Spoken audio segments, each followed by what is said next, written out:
Rafael Brandao is one of the more popular bodybuilders the IFBB has to offer. His overall aesthetics and undeniable charisma make him a very difficult bodybuilder to defeat. This is him at the 2024 Arnold Classic, where he placed third in a very tight lineup. Now, a lot of people said at this time, perhaps the greatest version of Brandao we have ever seen. People were singing the praises for this man.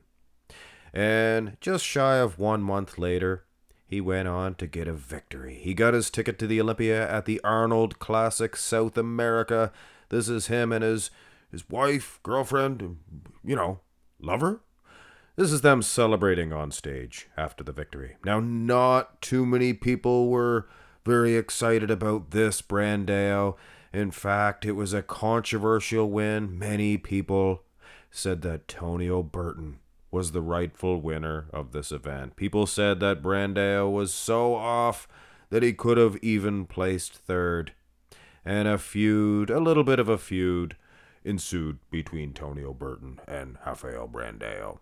So today we're going to take a look at Brandao from the Arnold Classic and the Arnold Classic South America. But before I begin, did any of you guys notice Brandao's wife? She really had some eyes for Tonio, and she was grabbing his hand pretty quick. They raised their hands, and she did not want to let go. Do you think maybe jealousy added to Brandao's anger? I think she had eyes for Tonio. Anyway, let's go through these shots, guys, one by one. I'll give you my honest opinion. I'm not going to put the whole Tonio Burton thing into the equation. I'm going to give you my honest opinion. These are picture comparisons. The angles are slightly different, but they're pretty close. They're pretty close. Now, physique-wise, he looks also very close. His midsection noticeably larger, which means he probably did try to carb up between the events. And I don't know if it helped. It looks like his midsection definitely not as cut and wider.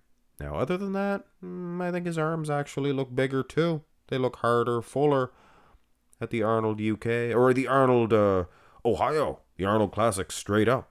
He didn't go to the UK. Which was probably a smart move. Or was it?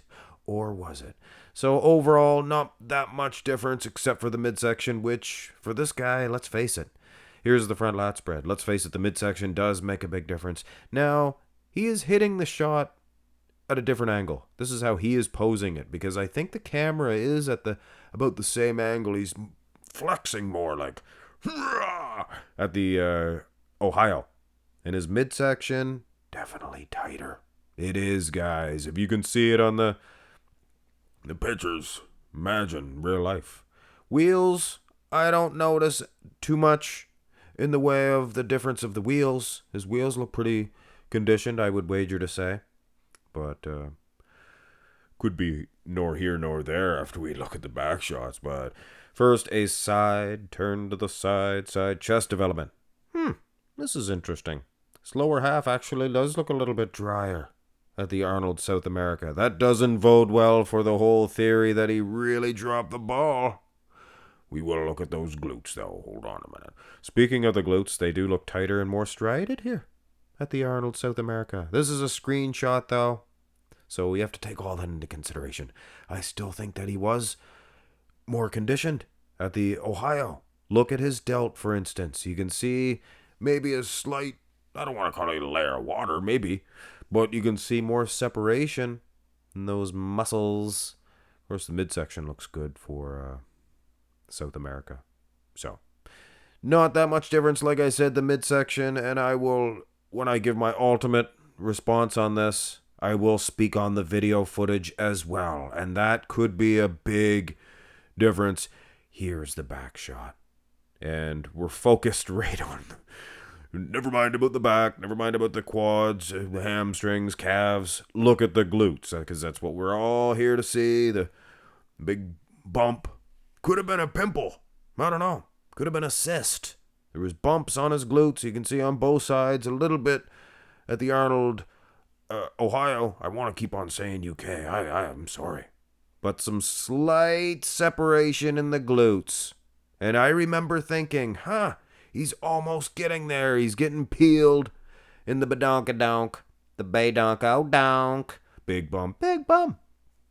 But, yeah, it just went all to something. All to something at the South America. So,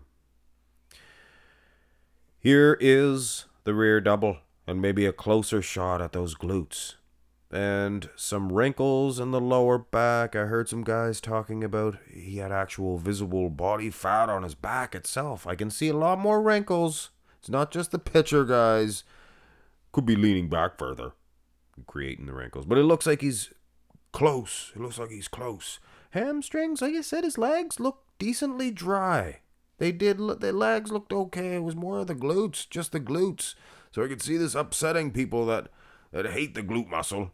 Biggest muscle in your body, and it's a muscle competition, so God dang it is the last defense for water storage. But it looks, I don't know, just soggy donk. Maybe it was from sitting on them toilets. He had to go to sit on a different public toilet because Tonio, well, you guys know. So he had to go use another toilet, but he got an assist. Here's the most muscular. Finish this one off. And there is a lack of fullness at the Arnold South America that I thought I was going to see. So everybody was saying, oh, he's fuller, he's bigger. I just don't see it. Maybe a little bit softer in the badonkadonk. And that would be about it. Oh, and the midsection. The midsection was slightly less separated. And that's the picture comparisons. Now, when it comes to the actual footage, guys, and this is my opinion is Arnold, Ohio, the Arnold Classic straight up, was a far superior bodybuilder than the Arnold South America, or as most people do call it, Arnold Brazil. Because I am here to tell you, he was sucking for oxygen. You watch the video footage, you can see his belly going. He was breathing so heavy, Antonio was sitting there as cool as a cucumber. And twice as usual. I'm here to tell you guys, he was breathing heavy. And it looked funny. And he was going off stage to wipe off his sweat and a whole bunch of things that make this Arnold Ohio a much better version. He was crisp. He was posing more fluidly. So at the Olympia, Rafael, I would suggest you do what you did at the Arnold Classic Ohio. And you might even get a higher place than 10th, which you did get in 2022. Hit thumbs up on the video, guys. I'm not hating on Brandao. Yes, I'm a huge Tonio Burton fan. Yes, I believe he might have actually won. Taking into consideration the glutes and the breathing heavy and then the little crying session. But who of us amongst us has not wept? But I mean, not on stage during your routine. That's just a no-no. But I do remember there was this old paint commercial. Just an old paint commercial. Used to get me every time. It was the jingle, Trimclad. You guys remember Trimclad? Trimclad, the brand you can count on and trust. It's like stroking on the sunshine, right over the rust. Treat it to Trimclad.